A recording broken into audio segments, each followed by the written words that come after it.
तुमको दिल डोला है, हमको तुमसे हो गया है। नमस्कार दोस्तों, वेलकम टू सिंगिंग इमोशन।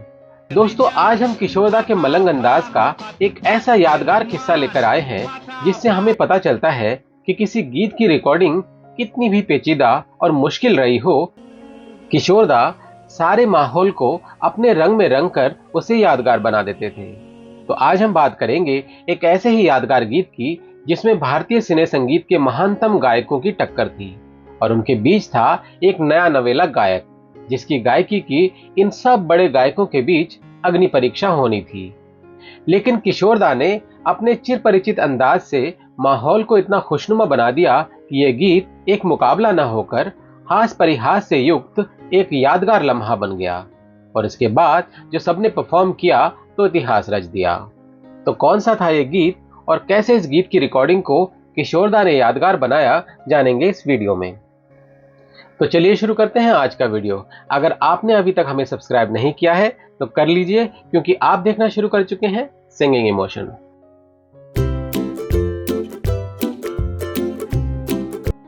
दोस्तों, एक किस्सा है 1981 में आई सुपरहिट फिल्म क्रांति के गीत की रिकॉर्डिंग का, जिसमें शामिल थे लता दी, रफी साहब और किशोरदा जैसे दिग्गज गायक।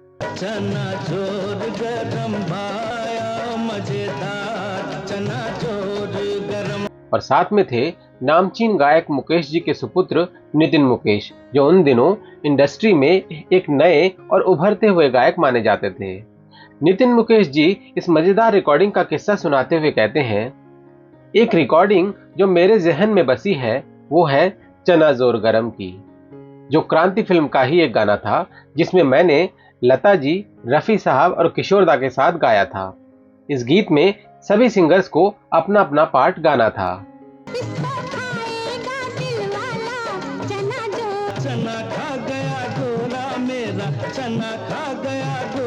पर उस दिन किशोरदा बहुत शरारती मूड में थे, तो वो अपनी लाइनें खत्म करते ही माइक के सामने आकर नाचने लगते थे। वो मेरी लाइन मेरे चने खा गए गोरे ये बार बार गाते और साथ ही चने खाने का नाटक करते, और उनकी ये सारी शरारतें देखकर मैं जोर जोर से हंस पड़ता। मेरा चना खा गए गोरे गोरे मेरा। इस सब के चलते गाना बार बार रीटेक हो रहा था।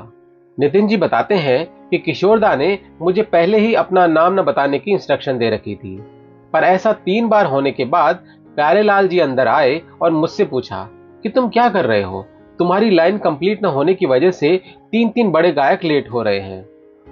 ये सुनकर लता जी ने प्यारे जी से मराठी में कहा, प्यारे, नितिन को दोष मत दो, हमारे यहाँ एक शरारती बच्चा है। प्यारे जी किशोरदा के मजाकिया स्वभाव से भली भांति परिचित थे, तो जब उनको असलियत का पता चला तो बिना कुछ कहे वो बस मुस्कुरा कर रह गए। फाइनली ये गीत 2 पार्ट्स में रिकॉर्ड किया गया और दूसरा पार्ट, जिसकी शुरुआत मेरा चना है अपनी मर्जी का से हुई, वो रफी साहब और मेरे साथ था। लता जी और किशोरदा ने इसके कुछ छोटे छोटे पार्ट्स बाद में रिकॉर्ड किए। मेरा चना है अपनी मर्जी का भाई मर्जी का, मेरा चना है अपनी मर्जी का।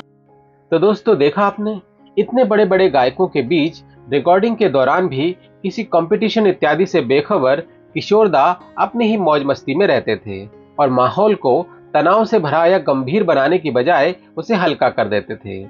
चना खा गया गोला खा के बन गया तगड़ा, उसे मरोड़ा मार के टंगड़ी उसको तोड़ा। जिससे खासकर नितिन मुकेश जैसे नए गायकों के लिए बड़े बड़े गायकों के साथ गाना कोई तनाव से भरा काम नहीं, बल्कि एक हंसी मजाक से भरा मजेदार अनुभव बन जाता था। अगर आप गौर से देखें तो गीत की लाइन मेरे चने खा गए गोरे ये अपने आप में ही एक फनी लाइन है, और इस बात को सिर्फ किशोरदा जैसा प्रसन्नचित्त व्यक्ति ही रेखांकित कर सकता था। दोस्तों, किशोरदा ऐसे ही अक्सर गीतों में छुपी हंसी ठिठोली को ढूंढकर न सिर्फ लोगों को हंसाते थे, बल्कि रिकॉर्डिंग रूम का माहौल भी हल्का और खुशनुमा बना देते थे। लेकिन इस सब के बावजूद न कभी उनकी न किसी और की परफॉर्मेंस पर कोई फर्क पड़ता था। इसके उलट सबकी परफॉर्मेंस एक खुशनुमा और पॉजिटिव माहौल में और निखर कर आती थी।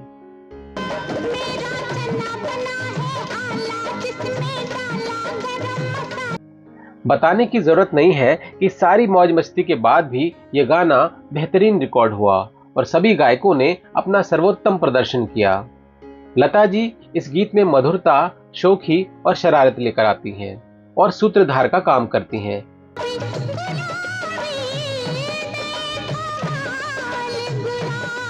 वहीं किशोरदा की आवाज गीत में ऊर्जा, तरंग और जोश का संचार करती है। इसका कोई नहीं जवाबी, इसका कोई नहीं जवाब।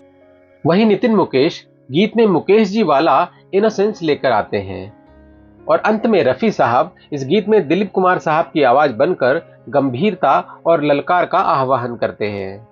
दुश्मन है खुद गर्जी का, खुद गर्जी का, सारे कफन बांध के। कुल मिलाकर ये गीत एक कंप्लीट पैकेज है जिसमें न सिर्फ गायकों ने बल्कि संगीतकार लक्ष्मी प्यारे और गीतकार संतोष आनंद ने भी बेहतरीन काम किया है। ये गीत इसलिए भी दुर्लभ था क्योंकि ये उन खास मौकों में शामिल था जब किशोरदा ने मनोज कुमार जी की किसी फिल्म में गाया था। इससे पहले मनोज जी की फिल्म बेईमान में भी किशोरदा ने प्राण साहब के लिए प्लेबैक दिया था।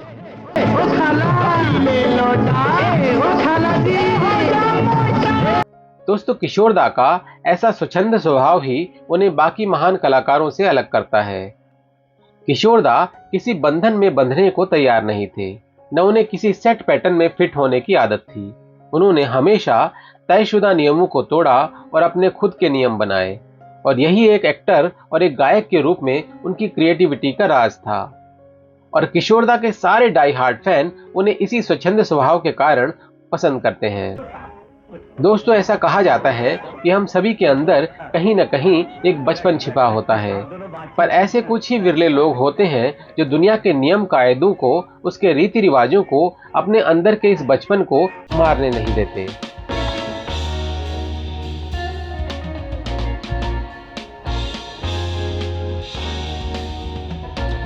आपको क्या लगता है, क्या यही जिंदा दिली एक कलाकार के रूप में किशोरदा की सफलता का राज थी?